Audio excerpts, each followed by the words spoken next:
When it comes to buying a house, everyone dreams of building their perfect home. For Jay and Jen Hannigan, that dream became a reality when they started construction on their land in Bayswater, New Brunswick in 2012. But this particular home is even more special than most.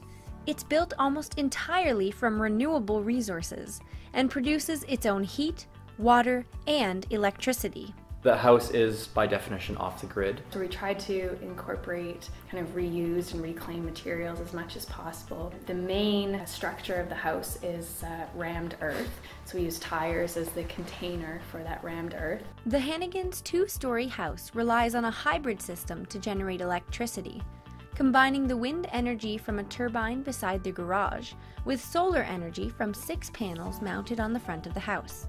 The family, now including their 2-year-old son Teague, also uses passive solar heating.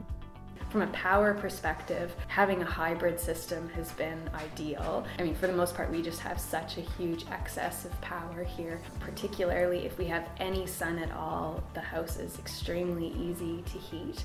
In the winter, when they don't get as much sunlight, the family uses a biomass masonry heater, a type of wood-burning stove built into the wall separating the kitchen from the living room. They even cut the wood from their own woodlot, replanting as needed. Obviously, the landscape of energy is changing dramatically in our world right now. There's no question about that. And to know what energy costs are going to be in 10 or 20 years, we're not as vulnerable to some of these changes that are happening other places in the world. The Hannigans are also self-reliant for their water usage. We collect all of our water, both potable and other usage water, from rainwater. It's filtered accordingly. We also have a compost closed-loop toilet, and we use all of our wastewater in a grey water garden in the house. Since moving in, they haven't encountered any major challenges they couldn't solve. This stuff's always been done, but to discover ways of doing it local to our environment here in New Brunswick, we did a lot of research together, exploring our own ideas and intentions. We ended up with something that we really had planned from the start, for the most part, and I don't think there are many regrets. The family is happy to be living a lifestyle that allows them to be comfortable and of which they can be proud.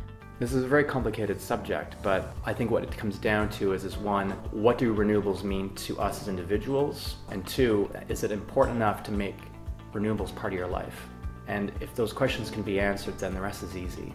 We are all connected to our environment, whether we like it or not, but actually experiencing that integration on a day-to-day basis makes you appreciate the value of it even more. We have to encourage people to have faith, and then maybe people start engaging more practically in their own private lives and say, okay, this is something I can actually take a leap of faith on. Keep reading to find out more about Jen, Jay, and Teague's incredible experience with their renewable home. To learn more about your energy choices, including off-grid living, and to find a list of resources in New Brunswick, visit www.conservationcouncil.ca.